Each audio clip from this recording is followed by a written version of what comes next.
Is the SB Fitness CT400 curved treadmill the right fit for your home gym, or is it a fancy add-on you'll barely use? Who will actually get stronger and burn more calories on this self-generated runner, and who should walk away and stick with a traditional motorized belt?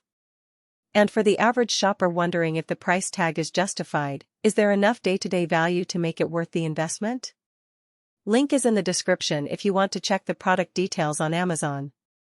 When I first started looking at curved, non-motorized treadmills, the biggest hesitation was the learning curve. You can't just hop on and expect the same effortless glide you get from a motor. The belt moves only because your feet push it, which means you have to adjust your stride, cadence, and even your posture. That sounded intimidating, but the reviews I dug through repeatedly mentioned a natural feel once you got the rhythm. It's a bit like learning to ride a bike without training wheels. You'll wobble at first, but the payoff is a more engaged workout that forces you to drive the belt yourself. The first thing I checked was how the CT400 fits into a typical home space.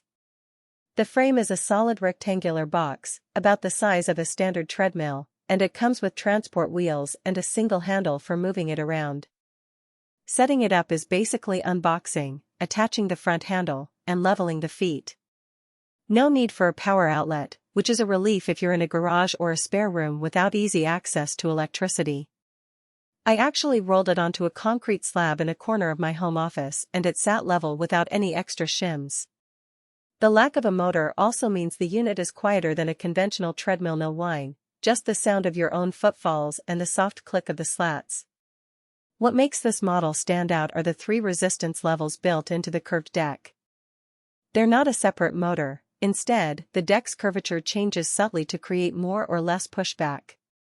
In practice, level 1 feels like a gentle jog, perfect for warming up or a low-impact walk. Level 2 adds enough resistance to make a 5-minute interval feel like a sprint, and level 3 turns the deck into a demanding hill climb simulation. Because the resistance is passive, you can still hit very high speeds. There's technically no maximum speed, so athletes training for sprints can use it for short, explosive bursts without worrying about hitting a ceiling. I tested a few real-world scenarios.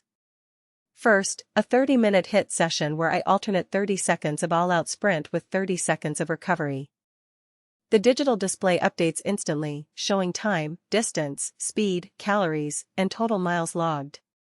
The quick speed adjustments feel immediate because the belt reacts to my foot placement. There's no lag from a motor spooling up. The second scenario was a steady-state walk for my dad, who's in his early 60s and prefers low-impact cardio.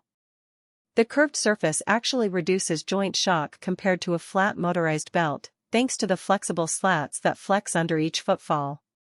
He reported that his knees felt a bit gentler after a 20-minute walk, and he appreciated not having to worry about the treadmill speeding up on its own. But there are trade-offs you need to be aware of. Because the machine is fully manual, you can't set a programmed incline or a preset speed and just step on and let it run. If you're the type who loves to plug in a workout app and let the treadmill do the work, you'll feel the lack of automation right away. The digital display is functional but minimal, just numbers, no built-in workout programs, Bluetooth connectivity, or heart rate integration. That isn't a deal-breaker for a lot of users who prefer to track stats on a phone or smartwatch, but it does mean you'll need an extra device if you want a more integrated experience. Another practical consideration is the belt's durability. The slats are made of a flexible material that does absorb shock, but because they're constantly flexing under your weight, they can wear faster if you're logging high mileage daily. The manufacturer hasn't published a specific lifespan, but the average non-motorized curved treadmill tends to need a slat replacement after roughly 2,000 miles of use.